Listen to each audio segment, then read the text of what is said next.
The Genuine Article.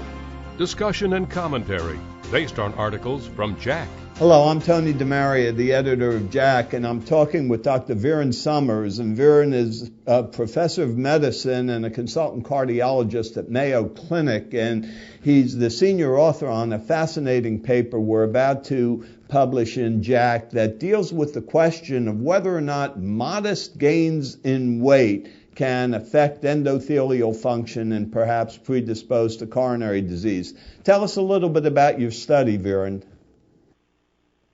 Well, thanks for the introduction, Tony. What we did was looked at healthy young volunteers and had them overeat for a period of about 2 months.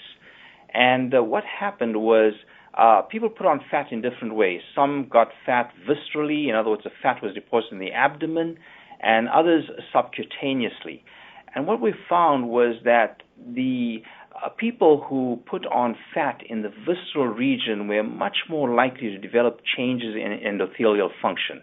In other words, if you got fat and it was inside the belly, your vascular function actually deteriorated to the extent that we would see in people who smoke or people with diabetes or high blood pressure.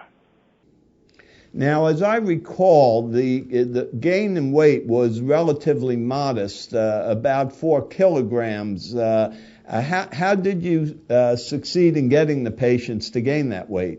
We had them take in an extra 1,000 calories a day beyond what would be needed to maintain their weight.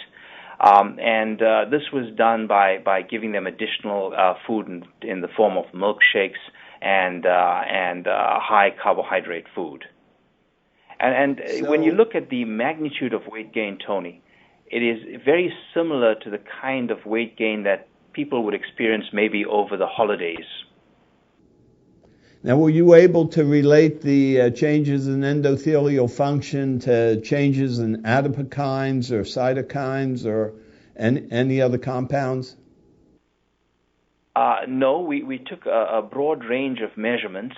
And although many of them increased with weight gain as would be expected, for example, leptin and other adipokines, none of them actually seemed to increase in proportion to the change in endothelial function. So the only variable, the only fat-related variable that we measured that we could link to the degree of deterioration of endothelial function was, in fact, the magnitude of fat that was deposited viscerally.